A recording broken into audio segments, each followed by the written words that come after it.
IVF कराने की सही उम्र क्या है? क्या आईवीएफ ज्यादा उम्र की औरतों को ही कराना चाहिए, मतलब 35-40 की उम्र के बाद ही आईवीएफ लोग कराते हैं?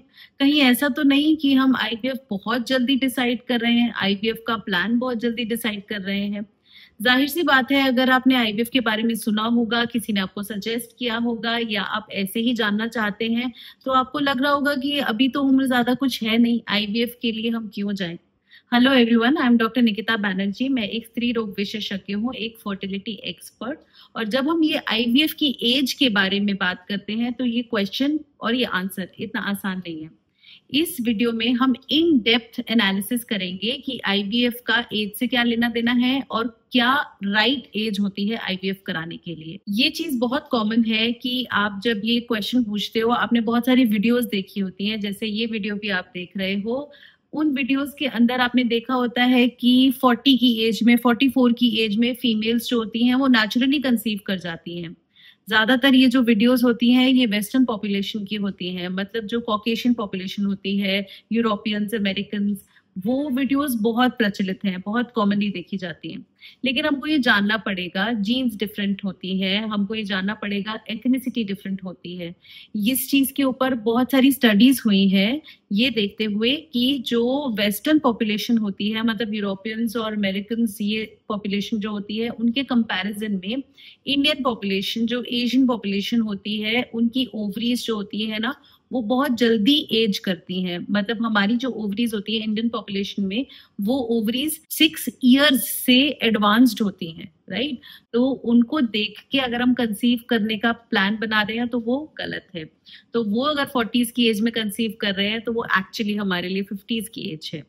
तो पहली बात हो गई इन्फ्लुएंस्ड बाय अदर एथनिसिटीज। दूसरी चीज होती है और सबसे इंपॉर्टेंट चीज बेसिकली, कि अगर आप आईवीएफ प्लान कर रहे हो या आपको किसी ने सजेस्ट किया है तो उसकी वजह क्या है। अगर मान लो ऐसी वजह है जो आज भी वह रहेगी और आज से 5-10 साल बाद भी रहेगी, तो आप चाहे आईवीएफ आज कराओ या फिर आप 5-6 साल बाद बहुत मुश्किलों का टाइम ये निकालते हुए कराओ, रिजल्ट सेम ही रहना है। ठीक है, तो ये कौन सी वजहें होती हैं? मान लो अगर आपकी ट्यूब्स ब्लॉक्ड हैं, अगर आपकी ट्यूब्स ब्लॉक्ड है और आपने उसको खुलवाने की कोई कोशिश नहीं की, या फिर खुलवाने वाले कोई प्रोसीजर्स नहीं कराए, या फिर ट्यूब खुलवाने वाला प्रोसेस किया तो था लेकिन वो ट्यूब डैमेज्ड है, मतलब अंदर से डैमेज्ड है, ऐसी जो ट्यूबल पैथोलॉजी है उसमें अगर आप ट्राई करते रहो, आप आईयूआई भी करा लो, तो भी कंसीव करने में बहुत मुश्किल आती है, कंसीव करना पॉसिबल नहीं होता अगर ट्यूब्स आपकी ब्लॉक हैं तो ऐसे केस के अंदर अगर मान लो आप 25 साल की उम्र है आपकी और आप ट्राई कर रहे हो लेकिन आपकी ट्यूब्स ब्लॉक्ड है, तो आप 30 साल के पहुंच जाओ या 35 साल की एज में पहुंच जाओ तब भी कंसीव नहीं कर पाओगे। लेकिन हाँ, ये है कि अगर आप 25-26 साल की उम्र में आईवीएफ कराते तो हो सकता है आपके जो अंडे हैं वो हमको बहुत हेल्दी, मेच्योर, यंग एग्स मिलते, as compare to 35 years of age, जिसमें आपके अंडे भी कम हो जाते हैं, अंडों की क्वालिटी भी गिर जाती है। दूसरी ऐसा कॉज होता है अगर हस्बैंड के शुक्राणु जो है वो नील है। मान लो हस्बैंड के शुक्राणु बनते ही नहीं है, एक तो होता है ऑब्स्ट्रक्शन है, मतलब बंद है, तो वो शुक्राणु हम बाहर निकाल लेते हैं। उसके ऊपर मेरी कुछ और वीडियोस भी हैं, उसके बारे में अगर आप जानना चाहते हो तो आप कमेंट सेक्शन में लिख सकते हो। मान लो हस्बैंड के शुक्राणु नील हैं और वो बढ़ नहीं रहे हैं, तो जो आज हालत है वही 10 साल के बाद होगी। बट हाँ, ये है कि आज अगर आपके आपके महिला के अंडे जो है वो तंदुरुस्त है, वो 10 साल बाद वो भी कम हो जाएंगे। तो हस्बैंड के शुक्राणु तो नील थे ही, वाइफ के जो एग्स है वो भी कमजोर हो जाएंगे। ऐसे केस के अंदर अगर आप आईवीएफ कराना चाह रहे हो तो बेहतर है कि आप जल्दी करा लो। इसके अलावा कुछ ऐसे कॉजेस होते हैं, मान लो अगर आप ट्राई कर रहे हो, आपने सब चीजें ट्राई कर ली, आपने नॉर्मली ट्राई कर लिया, शादी को आपको 2-3-4 साल हो चुके हैं, आपने आईयूआई भी करा लिए, 3-4 आईयूआई करा लिए, फिर भी आपको कंसीव नहीं हो रहा, तो हो सकता है इंटरनली कुछ प्रॉब्लम हो। मतलब हो सकता है जो आपका एग है वो शुक्राणु से मिल ही ना पा रहा हो, एग की जो परत है वो बहुत सख्त हो जिसके अंदर शुक्राणु ना जा पा रहे हो। अगर जा भी रहे हो तो हो सकता है एग की क्वालिटी, एम्ब्रियो की क्वालिटी वो ठीक ना हो, जिसकी वजह से आपको प्रेगनेंसी नहीं आ रही। तो लॉन्ग स्टैंडिंग अनएक्सप्लेन्ड इनफर्टिलिटी वो एक कॉज होता है आईवीएफ कराने का, जो कि एज से जिसका कोई लेना देना नहीं है। तो अगर आपकी एज कम है तो उसमें एक चीज का फायदा है कि आपको किसी भी चीज की ना जल्दबाजी नहीं है। आप अपना आराम से टाइम ले सकते हो और उसके बाद आप फाइनली आईवीएफ की तरफ प्लान कर सकते हो। बट हाँ, इसके अंदर एक और चीज भी है सोचने वाली कि आज के जमाने में एज की कोई बात ही नहीं रह गई है। आज 25 साल की उम्र की एक जो लड़की है उसके अंडे हो सकता है बहुत ही कमजोर हो, और 35 साल की उम्र की जो महिलाएं उनके अंडे बहुत ही मजबूत हो। तो अगेन जब ये एज की बात आती है, ये हर एक के लिए डिफरेंट होता है। तो आपको अपने आप को असेस करना है कि आपका क्या रीजन है। अगर आप 25 के हो लेकिन आपके एग्स बहुत ही कम है और उनकी क्वालिटी बहुत ही कम है, तो आप 35 तक वेट नहीं कर सकते, क्योंकि तब तक में हो सकता है आपके एग खत्म हो जाए, हो सकता है प्रीमेच्योर मेनोपॉज आ जाए, मतलब समय से पहले पीरियड्स आने बंद हो जाए, और हो सकता है अनफॉर्चुनेटली आपको कभी कोई डोनर एग आईवीएफ सजेस्ट करे।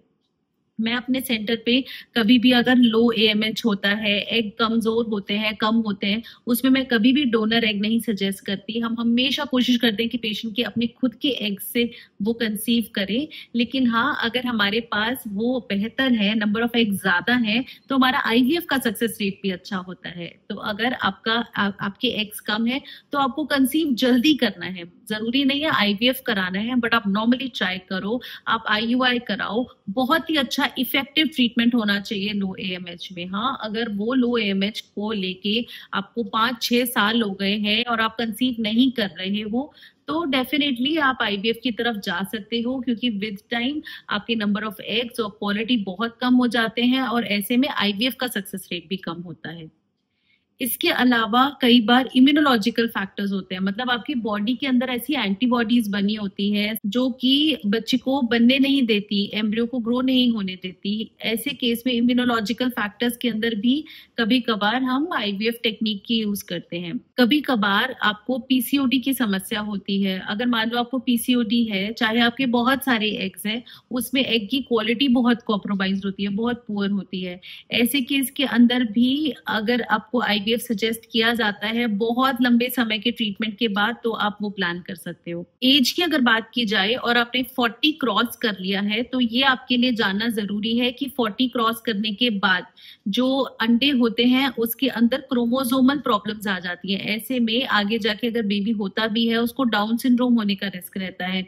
35 की एज के बाद आपको जल्दी कंसीव करना है। अगर अभी तक आपको कंसीव नहीं हुआ है तो 35 के बाद आप नॉर्मल ट्राई करो, आईयूआई कराओ, आईवीएफ आप प्लान करो, पीजीटीए आप करा सकते हो। पीजीटीए के अंदर जो एम्ब्रियोज होते हैं, जो भ्रूण होते हैं, उनकी जेनेटिक टेस्टिंग की जाती है।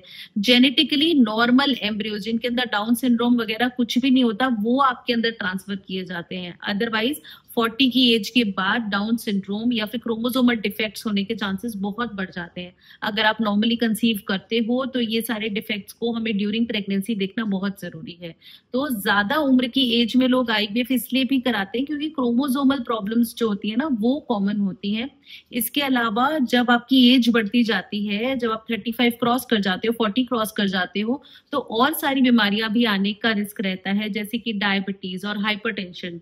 तो डायबिटीज, हाइपरटेंशन, बीपी की बीमारी और शुगर की बीमारी जो होती है, पहली बात तो उसमें कंसीव करना मुश्किल होता है।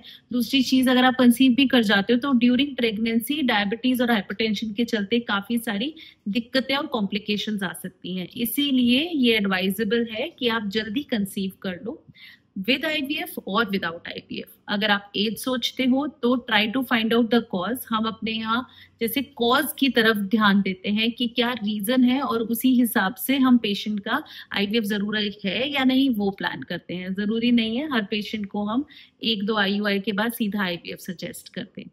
अगर ये वीडियो आपको अच्छी लगी तो इसको आप लाइक कर सकते हैं, बेल आइकन को दबा के आप सब्सक्राइब कर सकते हैं, उससे आगे आने वाली वीडियो की नोटिफिकेशंस आप तक पहुंचेगी। और किस चीज के बारे में आप बात करना चाहते हैं, जानना चाहते हैं, ये आप कमेंट सेक्शन में लिख सकते हैं। इस वीडियो से जुड़ी जानकारी के बारे में आप लिख सकते हैं। जो भी आपके क्वेश्चंस, क्वेरीज हैं, हम कोशिश करेंगे हम कमेंट्स में रिप्लाई करें। अगर आपको लगता है कि आपको पर्सनलाइज्ड कंसल्टेशन चाहिए और छोटी मोटी क्वेश्चन से आपका जो आंसर है वो सॉल्व नहीं हुआ, तो आप स्क्रीन पे आ रहे नंबर पे ऑनलाइन कंसल्ट कर सकते हैं। Wish you good luck with your fertility journey.